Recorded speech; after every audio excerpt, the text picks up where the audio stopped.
วัสดีครับผมเนาะสวัสดีFC ทุกท่านครับผมยินดีต้อนรับเข้าสู่ช่องมหาเฮงม่วนชื่นเพียงเนาะเอาวันนี้มาอยู่ที่ร้านทำแม่ชีปลากวางพี่น้องเนาะก็คือวันที่ผ่านมาได้โชคใหญ่ว่าท่านพี่น้องแม่ชีว่าได้770นี่พี่น้องเนาะก็แต่ว่าเพิ่นบ่ค่อยอยู่พี่น้องเพิ่งกลับมาไปแสวงบุญลูกศิษย์ลูกหามาม่วนไปต่างจังหวัดพี่น้องได้โชคกับขึ้นมาครับผมเนาะก็เลยมาทำพิธีเนาะเนี่ยพี่น้องเรามาทำพิธีอยู่ที่ร้านทำแม่ชีบากว้างเปิดภูมิเปิดบารมีขอโศกเด้อพี่น้องเด้อเป็นยังไงบรรยากาศรอติดตามไปพร้อมๆกันครับภูมิพี่น้องเปิดภูมิพญานาคร้านทำแม่ชีบากว้างเนาะมารับถวายพี่น้องเนาะขอมาแล้วฝากเราก็แชร์กับผมเนาะแต่ก็คือวันนี้รับถวายเนาะเปิดตาเปิดภูมิเนาะหลังจากแม่ชีเป็นกลับขึ้นมาพี่น้องก็มารอรุ่นว่าจะเป็นจังไดสำคัญวันนี้มีทีเด็ดฝากต้อนพ่อแม่พี่น้องที่กับผมนะ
ท้าวปักษา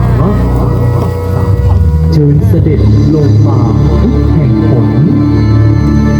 เพื่อมาเป็นมิ่งขวัญงานมงคลตามยุบลบทโบราณมีงานมาทั้งลูกพบนามพบจบลำเนาบนยอดเขาท้องทะเลบนเวหาทั้งเกาะแก่งเวียนน้อยใหญ่ใต้พระสุธาในเคหาอารามลาดชลดหลวงพระสวงคานทั้งพญานาคปู่ศรีสุโธปู่มีฤทธิ์กราบบัวทิพย์พระสุธาแดนอีสานตลอดทั้งปู่ฤาษีผู้ทรงญาณจงบันดาลมาช่วยด้วยสักดาองค์มหาราชสามพระองค์ทรงจุติ โอ้ได้3ตัวมาแล้วบ่ องค์พระปิยักษ์มหาราชาสูง อ่ะ พระนเรศก็ผู้ชาติไทยสามบัว ปู่เพิ่นเขียนให้ได้ ตากสินสวงราชาไทยอัญเชิญมาพระยาครุฑยุคหน้าจงบังเกิดเสด็จเปิดพรที่บวงสรวงเทพเทวาอัญเชิญเถิดขาดทั้งปวงน้องบวงสรวงครุฑเทวา ต้องจ่ายข้าวป่าได้ข้าวป่าจ้าขอซ้ำน้ำยาเนาะ